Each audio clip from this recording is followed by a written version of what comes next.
Hello and welcome to the 102nd episode of the hot issue. दोस्तों, जैसा कि आप जानते हैं कि 15 नवंबर को गिलगित बल्तिस्तान में इलेक्शन हुए और उसमें पीटीआई जो है इमरान खान की पार्टी, उसने बड़े बड़े वादे किए कि हम 400 बिलियन रुपीस की इन्वेस्टमेंट करेंगे अगर तुम लोगों ने हमें जिता दिया। उनके सारे वुज़रा आते रहे, इमरान खान खुद आया और उसने प्रोविजनल प्रोविंस का उसको स्टेटस देने का ऐलान किया, जो कि एक इंतहाई गैर कानूनी ऐलान है क्योंकि वो उसके पास ये पावर्स नहीं है। ये जब तक पार्लियामेंट में अमेंडमेंट ना हो और पार्लियामेंट का बिल ना हो ये चीज़ें नहीं हो सकती, लेकिन वो कुछ भी कह सकता है क्योंकि जैसा मरियम कहती है कि वो ताबेदार है, तो फौज का ताबेदार है वो। अच्छा, एनीवे, दो तीन चीज़ें हुई हैं। एक तो ये जो 6 तारीख को दो यंग बच्चियां, एक 17 साल की और एक जो है वो 13 साल की, 17 साल की लाइबा और 13 साल की सना, वो चलते टहलते कहीं बॉर्डर क्रॉस उन्होंने कर लिया और इंडियन सिक्योरिटी फोर्सेज ने उनको देख लिया, पकड़ लिया। उनको फिर उन्होंने प्रोटेक्टिव कस्टडी में ले लिया। उनके क्वेश्चन आंसर हुआ तो उन्होंने देखा कि ये बच्चियां बेचारी ऐसे ही घूमती फिरती क्रॉस कर गई। तो उन्होंने उनको फौरी तौर पर पाकिस्तान वापस भेजने की तैयारी शुरू की। उनको खाना खिलाया, बड़ा अच्छा तरीके से उनको रखा और आज सुबह उनको वापस भेज दिया गया है और तोहफे दिए। मैं देख रहा था गिफ्ट्स उनके हाथों में, तो बड़ा अच्छा लग रहा था, तो उनको वापस भेज दिया। अब दूसरी तरफ हम देखते हैं कि हंदवाड़ा में जो आज इलेक्शन हो रहा था उसका डायरेक्ट डेवलपमेंट काउंसिल का, उसमें इतनी लंबी लंबी कतारें थीं और शदीद सर्दी के बावजूद, तो उससे ये नज़र आ रहा है कि अब जम्मू कश्मीर में, बिलखुसूस कश्मीर की वादी में, गुपकार गैंग की जो साख थी वो ख़त्म हो चुकी है। अब उनका कोई मुझे फ्यूचर नज़र नहीं आता। लेकिन हमारी तरफ प्रॉब्लम है। प्रॉब्लम यह है कि जैसे ही इलेक्शन हुए और पीटीआई ने अपनी गवर्नमेंट बनाई, पहले ही दिन उन्होंने 100 सरकारी मुलाजमीन को नौकरियों से निकाल दिया।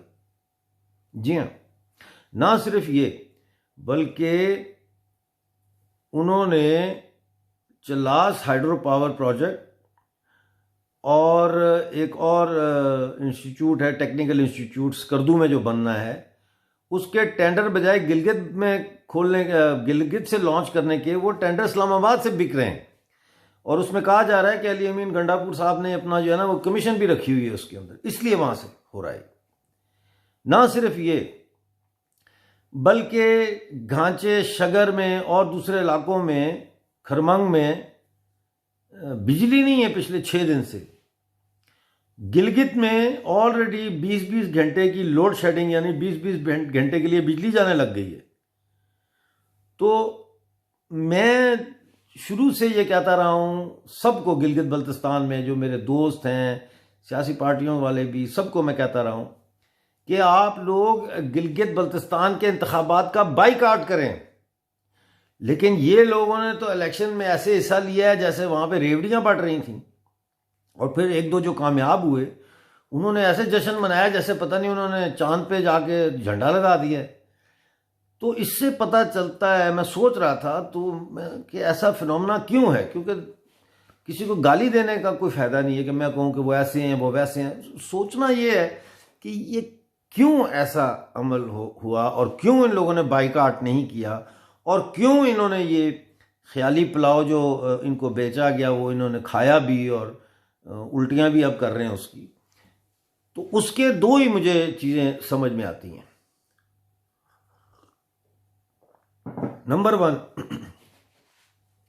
कि अभी भी गिलगित बल्तिस्तान और पीओजे में, आज़ाद कश्मीर में, लोगों के ज़हन में जो पाकिस्तान का बतौर उनके सो कॉल्ड वकील जो किरदार है, उसके अंदर अभी भी उनको खुशफहमी है और अभी भी मुकम्मल तौर पर पाकिस्तान की जो नैरेटिव है वहाँ बिकी, उसका चूरन जो है वो अभी तक खा रहे हैं। ये तो सोच लिया, अब इसके बाद ये सोचना कि ये चूरन क्यों खा रहे हैं। एक चीज़ जो आपकी सेहत के लिए अच्छी नहीं है, जो आपकी कौमी सेहत के लिए अच्छी नहीं है, जो आपके रीजन के लिए अच्छी नहीं है, जो आपकी इकोसिस्टम के लिए अच्छी नहीं है, लेकिन आप जो है वो तालियां भी जा रहे हैं, वो कह रहे हैं कि हमने बड़ी तेज़ छुरी बनाई है, आपको काटेंगे तो दर्द भी नहीं होगा। आप कह रहे हैं वाह जी वाह, क्या इजाद किया आपने। तो इसकी वजह क्या है दोस्तों? ये सीरियस बात है।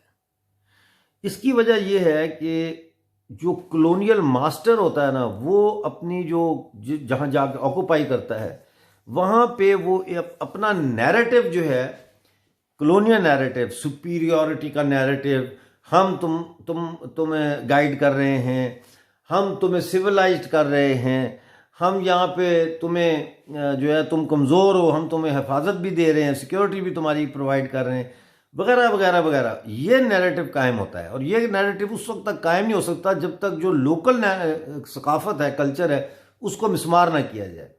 गिलगित के कल्चर को, बल्तिस्तान के कल्चर को, आज़ाद कश्मीर में जो जम्मू का कल्चर था उसको, इन चीज़ों को जब तक तोड़ा ना जाए और आपके अंदर इन्फेरिटी कॉम्प्लेक्स जब तक की चिप ना डाल दी जाए, साइकोलॉजिकल चिप ना डाल दी जाए, उस वक्त तक वो जगह नहीं तैयार होती जिसके ऊपर नए नैरेटिव की बिल्डिंग खड़ी की जा सके। और एग्जैक्टली यही हुआ है। अब ये नैरेटिव है क्या? मैंने सोचा, आपने भी सोचा, लेकिन हम आज उस नैरेटिव को पहचानते हैं, पहले नहीं पहचानते थे। ये नैरेटिव है कम्युनलिज्म का नैरेटिव। ये नैरेटिव है जो दो कौमी नजरिया जो है, दो कौमी नजरिया यानी टू नेशन थ्योरी की बेसिस पे ये नैरेटिव बना है कि मुसलमान एक कौम है, हिंदू एक कौम है, और ये कि मजहब की बुनियाद पे कौम बन सकती है। अब इसके बाद जब हमने तय कर लिया कि ये दो कौमें हैं, तो फिर इन दोनों कौमों के दरमियान एंटेगनिज्म को हवा दी गई कि हिंदू जो है, हिंदू राष्ट्र में मुसलमानों के लिए कुछ भी नहीं होगा, और मुसलमान जो है वो सेकंड क्लास सिटीजन होंगे, और मुसलमान जो है उनको उन पर तशद्दुद किया जाएगा, उनको मारा जाएगा, एक्सेट्रा एक्सेट्रा एक्सेट्रा।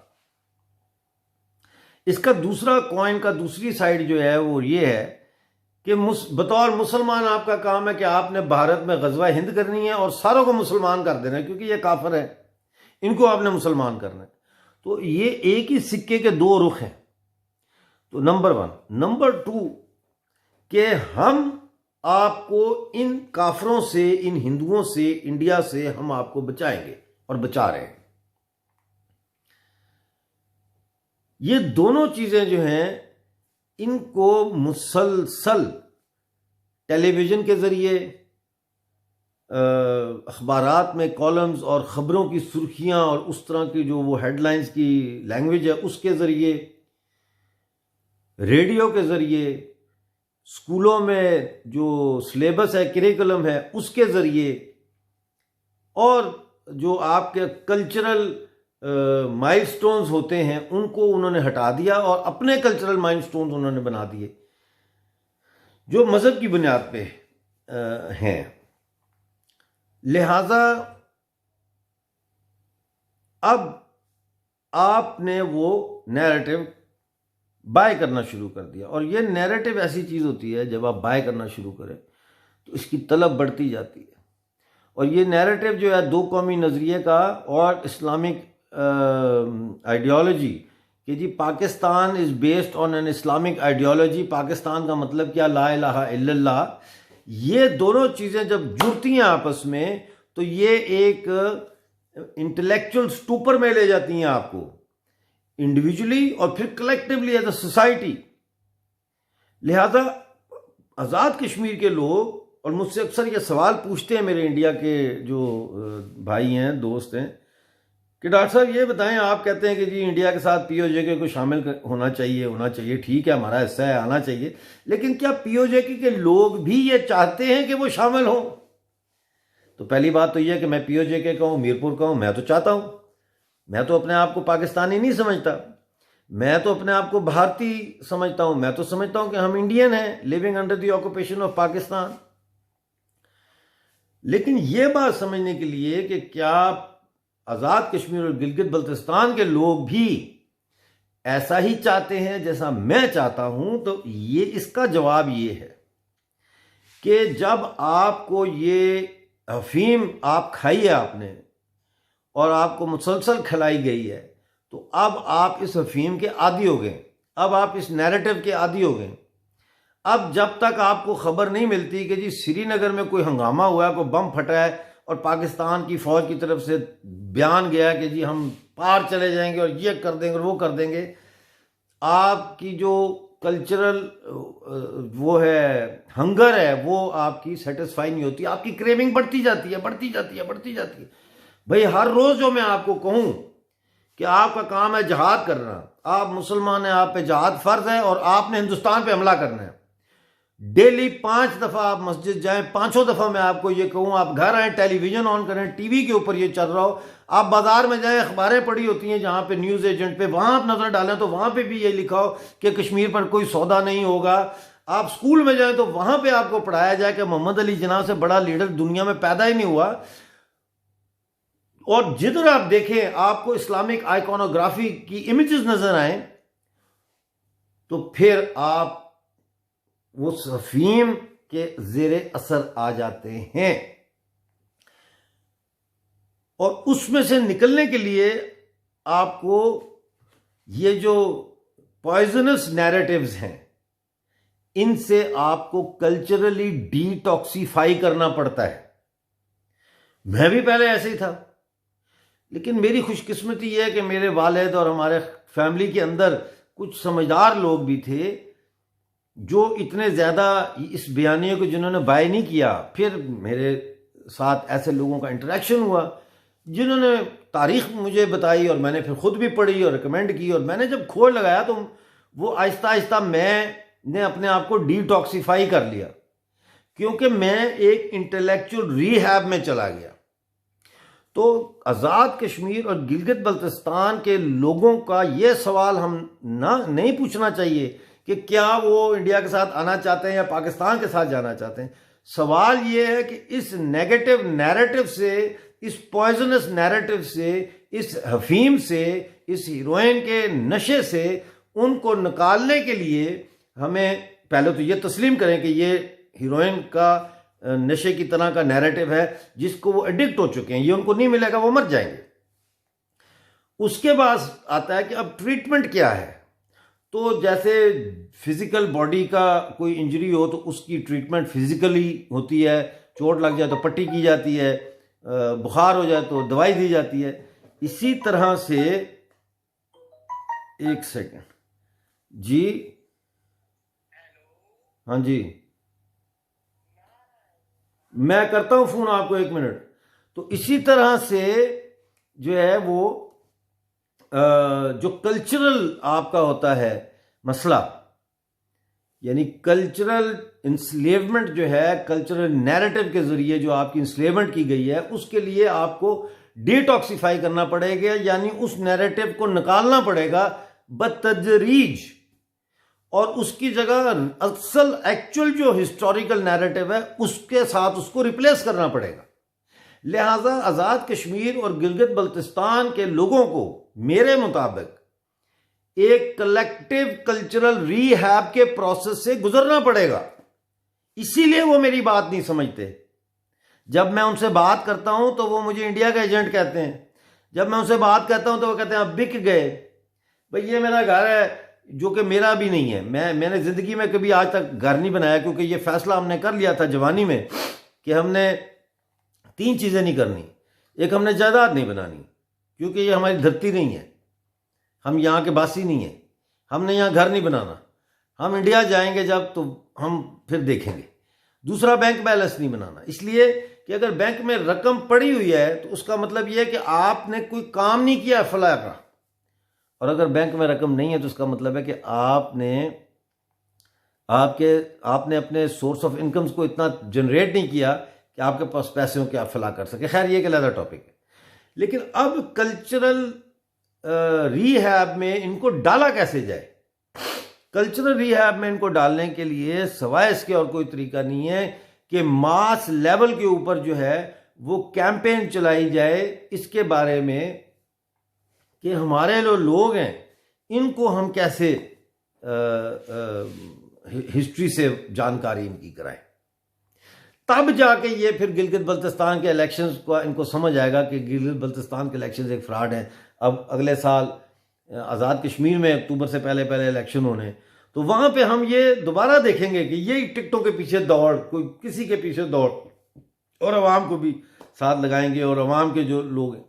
दूसरी बात जो हमें समझनी चाहिए वो ये कि कौमी जो सकाफती बयानिया है कि जी जम्मू कश्मीर की रियासत होनी चाहिए, आज़ाद होना चाहिए, तो ये मैं बहुत दफ़ा कह चुका हूँ कि ये मुमकिन नहीं है, इसलिए कि जम्मू कश्मीर की जो रियासत थी ये कोई एक कौम नहीं थी या एक मज़हब के लोग नहीं थे, ये मुख्तलिफ कौमें थी जो मुख्तलिफ वजूहात की वजह से जुड़ी, मुख्तलिफ अदवार में जुड़ी और फिर ये एक रियासत बनी जो 101 साल चली। अब हमारा महाराजा हरी सिंह के जरिए इल्हाक हो चुका है इंडिया के साथ, जैसे बाकी प्रिंसली रियासतों का हुआ 560 के 62 का। तो अब हमें इस बहस में उलझने के और अपने आप को फंसाने के बजाय कि रियासत जो है वो 1947 वाली को कैसे हासिल किया जाए, हमें ये सोचना चाहिए कि हम भारत का हिस्सा कैसे बने ताकि हम आगे तरक्की करें, हमारे इलाकों में हमारी डेवलपमेंट के काम हो, एक्सेट्रा एक्सेट्रा। तो collective cultural rehab is the answer, वरना ये आज़ाद कश्मीर जो है जिसको हम कहते हैं उसके मुख्तलिफ हिस्से जो जहाँ लगता है, कुछ को एबटाबाद के साथ ज़िले के साथ मिला देंगे, कुछ को पिंडी ज़िला, उधर लाला मूसा गुजरात, इस तरह करके ये इनको ख़त्म कर देंगे। ये इनको ज़िले नहीं बनाएंगे, ये इनको ज़िलों में जम कर देंगे और ये ख़त्म कर रहे हैं इसको, ये इनका प्लान है। तो इसलिए मैं समझता हूँ कि आप लोग मेरी मदद करें इस काम में। और वो मदद कैसे करें कि आप ज़्यादा से ज़्यादा इन वीडियोस को शेयर करें। और एक और बात कि भारत के अंदर सिर्फ एक जज्बाती नारा नहीं होना चाहिए कि जी हमने अखंड भारत बनाना है या पीओजे के हमारा है, हमने उसको वापस लेना है। एक जज्बाती नारा नहीं होना चाहिए।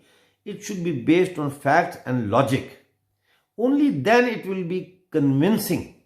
Otherwise it becomes a rhetoric. तो आज के लिए इतना ही। Thank you very much for watching the hot issue. और रेडियो हिमालय भी हमने शुरू कर दिया है, ये पहले भी था, बीच में बंद हो गया था, लेकिन अब रेडियो हिमालय भी शुरू कर दिया है, उसको भी सुना करें और हॉट इशू को भी देखा करें। Thank you very much.